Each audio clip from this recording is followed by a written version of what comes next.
एवढ्या मोठ्या प्रमाणावर एखाद्या दिवसाची काही कोट लोकांनी वाट पाहिली, 22 कधी येतोय, 22 कधी येतोय, 22 कधी येतोय, असं कधी झालंच नाही. त्यामुळे इतिहासामधला आणि भविष्यातला सुद्धा असा एक दिवस 22 जानेवारी आहे की ज्याची 550 वर्ष हिंदू समाज वाट बघत होता. स्वातंत्र्यानंतरही 40-50 वर्ष त्यासाठी संघर्ष हिंदू समाजाने केला आणि सर्वांच्या सहमतीने, कुठल्याही समाजाचा विरोध नाही, सर्वोच्च न्यायालयाने निर्णय दिला आणि सर्वांच्या सहमतीने 22 जानेवारीला दुपारी 12:20 या मुहूर्तावर प्रचंड भव्य मंदिर जे बांधले गेले अयोध्येला, त्या मंदिराच्या गर्भगृहामध्ये, गाभाऱ्यामध्ये रामलल्लाची मूर्ती विराजमान होणार आहे. या देशाचे पंतप्रधान माननीय नरेंद्रजी मोदी, या देशाचे राष्ट्रीय स्वयंसेवक संघाचे सरसंघचालक आदरणीय मोहनजी भागवत आणि मंदिर समितीचे ट्रस्टी, जे अध्यक्ष ट्रस्टचे चंपक रायजी,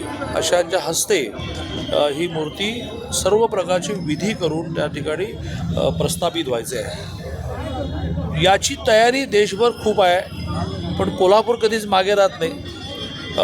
राज्यसभा सदस्य आणि भारतीय जनता पार्टीचे नेते खासदार धनंजय माडकांच्या नेतृत्वाखाली जवळजवळ 21 हिंदुत्ववादी संघटना, या सगळ्या हिंदुत्ववादी संघटना एकत्र स्वाभाविकपणे भारतीय जनता पार्टी, शिवसेना, राष्ट्रवादी त्यांच्या पाठीशी आहेच.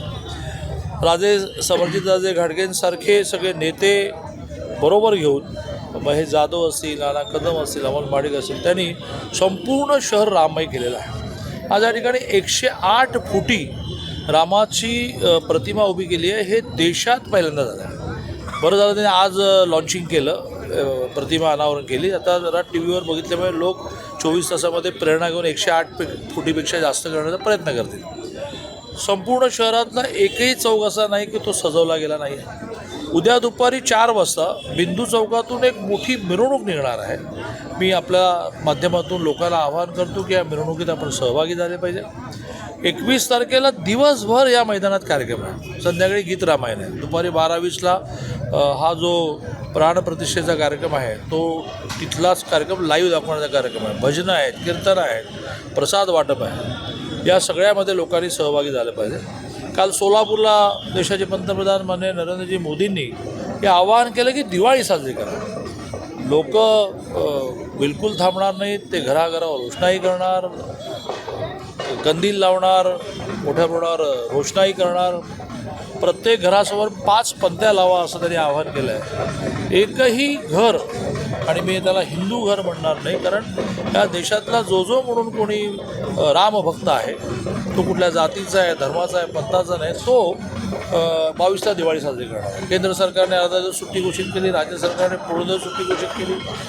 प्रायव्हेट इन्स्टिट्यूशन्सनी भराभर पत्रक काढायला सुरुवात केली की आपली सुट्टी, आपली सुट्टी, आपली सुट्टी. लोकांना दिवसभर रामभक्तीमध्ये रममान व्हायला एक खूप चांगलं वातावरण आहे. मी धनंजय माडिक ज्यांनी पुढाकार घेऊन एवढ्या भव्य स्वरूपामध्ये 22 तारखेची तयारी केली, त्यांचं मनापासून अभिनंदन करतो. ओके, चला. अशाच नवनवीन अपडेट पाहण्यासाठी आमच्या कोल्हापुरी कारभार म्हणजेच KK न्यूज चॅनेलला सबस्क्राईब करा.